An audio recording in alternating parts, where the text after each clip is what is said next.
Then you go to the Giants. Well, they trade out of there, but you got to have a taker. You got to be prepared to make a pick at 4. And offensive line's tempting with Tristan Wirfs, Iowa, Mekhi Becton, Louisville. But Isaiah Simmons is a linebacker who fills so many voids, wears so many hats, coverage, skills, getting after the quarterback. Perfect for today's NFL. I think it's going to be hard for Dave Gettleman if he's there to bypass a guy like Isaiah Simmons, linebacker for Clemson, for maybe a reach of an offensive tackle. Well, the interesting thing about Simmons is it may be wrong to call him a linebacker. I'm not sure what you call him because all the positions he plays.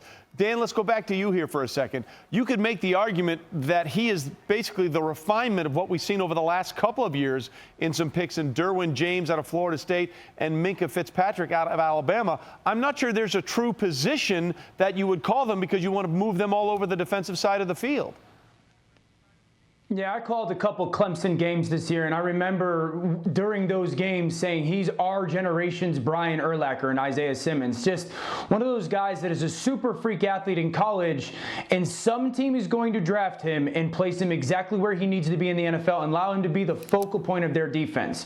Now, I would disagree that it's the Giants. As good as Isaiah Simmons is, I don't think there's any chance the Giants and Dave Gettleman cannot take an offensive lineman here. You know, like you just took your franchise quarterback last year, and 2 years ago you took your franchise running back, and your offensive line is not good enough to help those two play well. And so as good as Isaiah Simmons is, and as much as I just praised him, I think the Giants need to take Willis or Wirfs or Mekhi Becton or somebody on the offensive line to help those two young skill players play better. Dan, that's not a bad position to take because, look, there are certain parts of this draft, for example, wide receiver, you could get a first-round talent in the second round, but the drop-off specifically from offensive tackle is significant after the top of this bunch. So that's why that move might make sense for the New York Giants. Lewis, that skill set transition we're talking about here. We saw what Minkah did when he came over to the Pittsburgh Steelers after that trade. Isaiah is as fast as the running backs on his team, including Travis Etienne. This is a guy who you literally can put anywhere. Yeah, look, you know what he is. You know how to best describe Isaiah Simmons? Describe him like this. He's exactly what the Giants need. That's his description.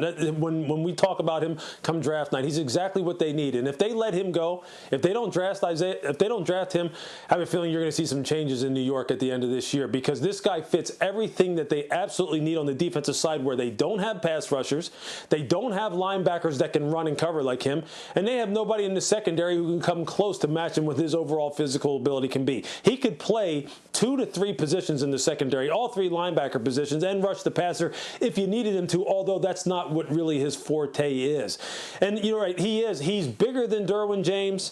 He's faster than Derwin James, but if you watch the LA Charger film, that's exactly how they'll use him, just like they used Derwin out in LA. He'll be down in the box a ton. You can put him back on the half or in the deep middle if you needed him to, and you can be very creative as far as how you can use him in the blitz game, in the rush game. And just think about Joe Judge comes from New England, where they have people who play multiple positions because, number one, they can from a physical standpoint. Number two, they have the mental horsepower to be able to handle all those different types of assignments.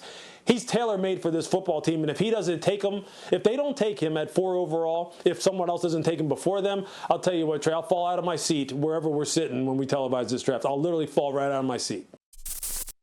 Thanks for watching ESPN on YouTube. For live streaming, sports, and premium content, subscribe to ESPN+.